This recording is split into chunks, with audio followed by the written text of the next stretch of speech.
Welcome to Brainish English Stories. It was noon.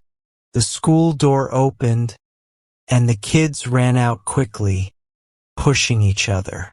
But instead of going home for lunch, they stopped and started whispering. This morning Simon, the son of La Blanchot, came to school for the first time. The kids had heard their families talk about La Blanchot.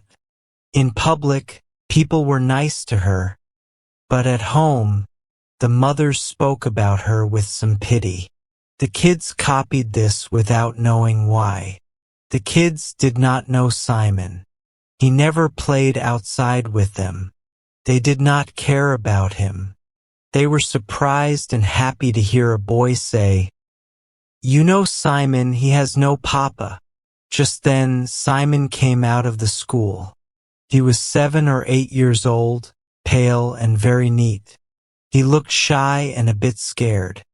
Simon was going home when the other kids, whispering and watching him with mean eyes, came closer and closer. They surrounded him. He stood there, surprised and confused, not knowing what they wanted. The boy who started the talk asked, "What is your name?" Simon answered, "Simon." "Simon what?" asked the boy. The child, confused, said again, "Simon." The boy shouted, "Everyone has a last name. Simon is not enough." Simon, almost crying, said again, "My name is Simon." The kids laughed.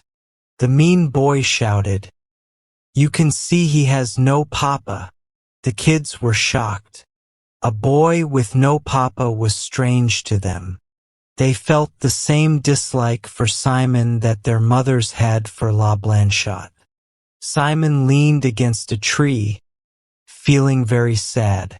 He wanted to explain but could not think of what to say.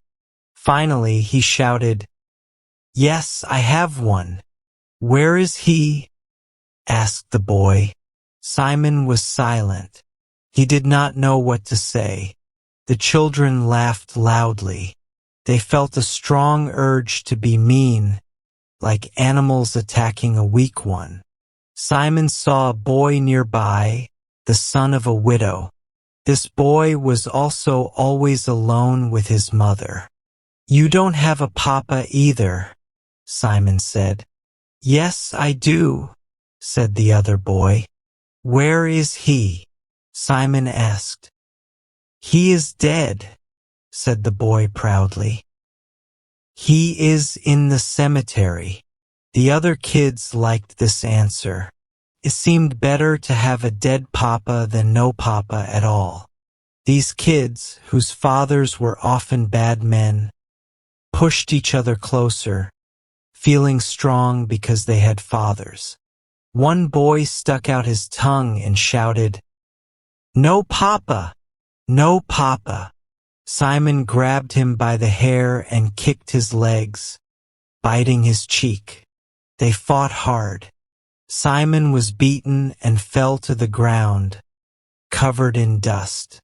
Someone shouted, "Go tell your papa." Simon felt very sad. They had beaten him, and he had no answer because he knew it was true. He tried not to cry but couldn't stop the tears. The other kids were happy to see him cry. They held hands and danced around him, chanting, "No papa! No papa!" Suddenly Simon stopped crying. He became angry. He picked up stones and threw them at the kids. Some got hit and ran away, scared. The rest ran off too. Left alone, Simon ran toward the fields. He had a plan. He decided to drown himself in the river. Simon remembered that a poor man had jumped into the water 8 days ago because he had no money. Simon saw when they took him out of the water. The man looked peaceful with his pale face, wet beard, and calm eyes. People said, "He is dead." Someone else said, "He is happy now." Simon wanted to drown himself too because he had no father, just like the man had no money. He reached the water and watched it flow. Some fish were jumping in the clear stream, catching flies. Simon stopped crying to watch them because it interested him. But then he remembered, "I am going to drown myself because I have no papa." It was warm and sunny. The sun made the grass warm. The water shone like a mirror. Simon felt a little happy and wanted to sleep in the sunshine. A small green frog jumped near him. He tried to catch it but missed. He tried 3 times and finally caught it by its leg. He laughed at the frog's efforts to escape. It reminded him of a toy with little soldiers. Then he thought of his home and his mother. He felt very sad again and started crying. He knelt down and tried to pray but couldn't finish because he was sobbing too hard. He was lost in his sadness. Suddenly, a heavy hand touched his shoulder, and a rough voice asked, "What is making you so sad, little man?" Simon turned around. A tall workman with a beard and curly black hair was looking at him kindly. Simon answered through his tears, "They beat me because I have no papa, no papa." "What?" said the man, smiling. "Why, everyone has a papa," the child said sadly. "But I have no papa." The workman became serious. He knew this boy was La Blanchotte's son. He had heard a little about her story. "Well," said the man, "don't be sad. Come with me to your mother.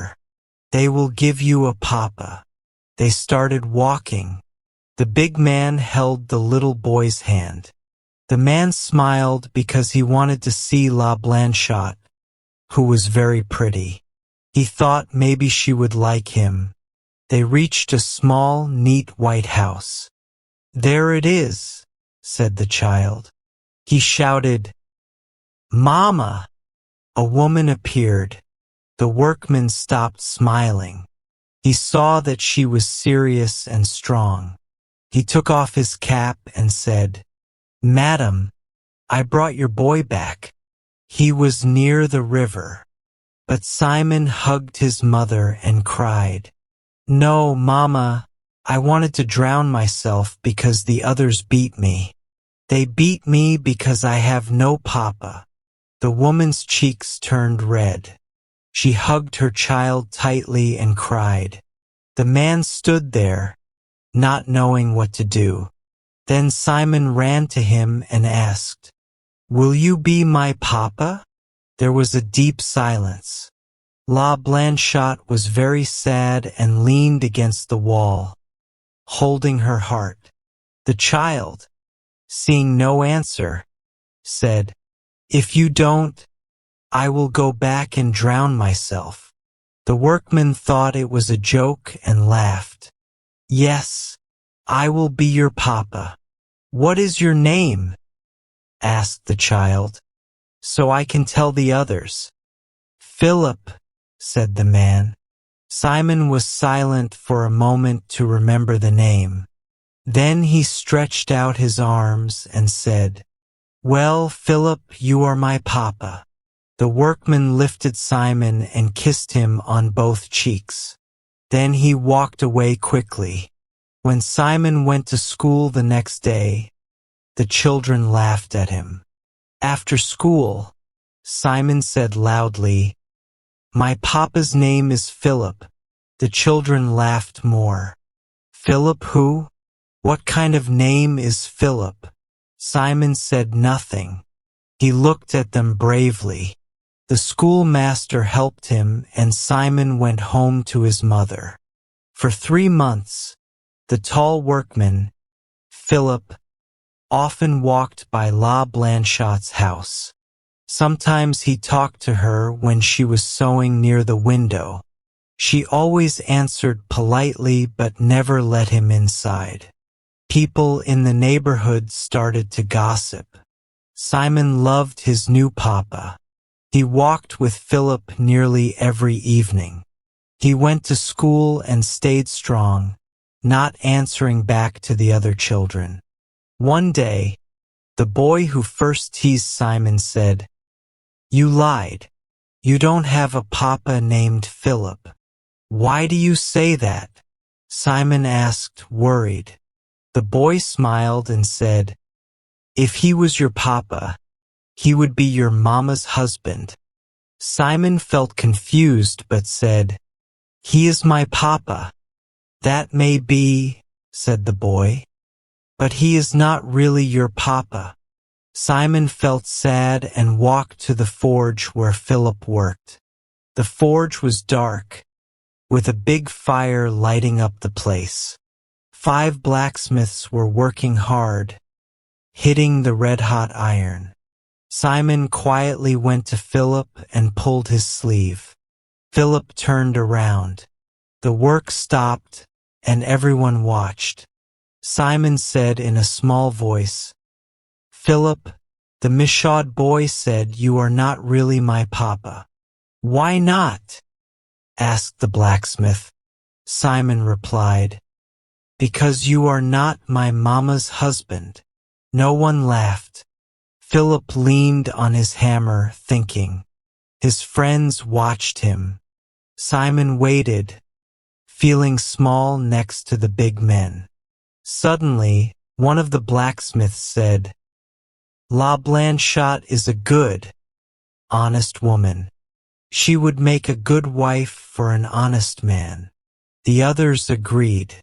The blacksmith continued, "It's not her fault. She was promised marriage. Many respected people have made the same mistake." "That's true," said the other men. "She worked hard to raise her child alone. She has cried many years and only goes out to church." "This is also true," they said. Then only the sound of the fire was heard.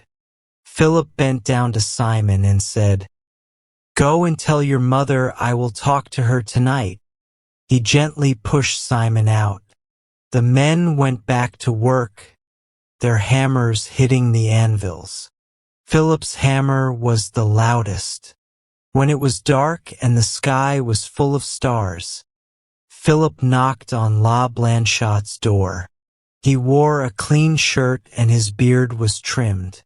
La Blanchot opened the door and said, "It's not good to come at night, Mr. Philip." He tried to answer but stammered and felt confused. She continued, "You understand that I don't want people to talk about me again." Philip said, "It doesn't matter to me if you will be my wife." There was silence. Then he heard a sound from inside the room. He went in quickly. Simon, in bed, heard a kiss and his mother talking softly. Suddenly, Philip lifted Simon up and said, "Tell your friends that your papa is Philip Remy, the blacksmith, and he will protect you."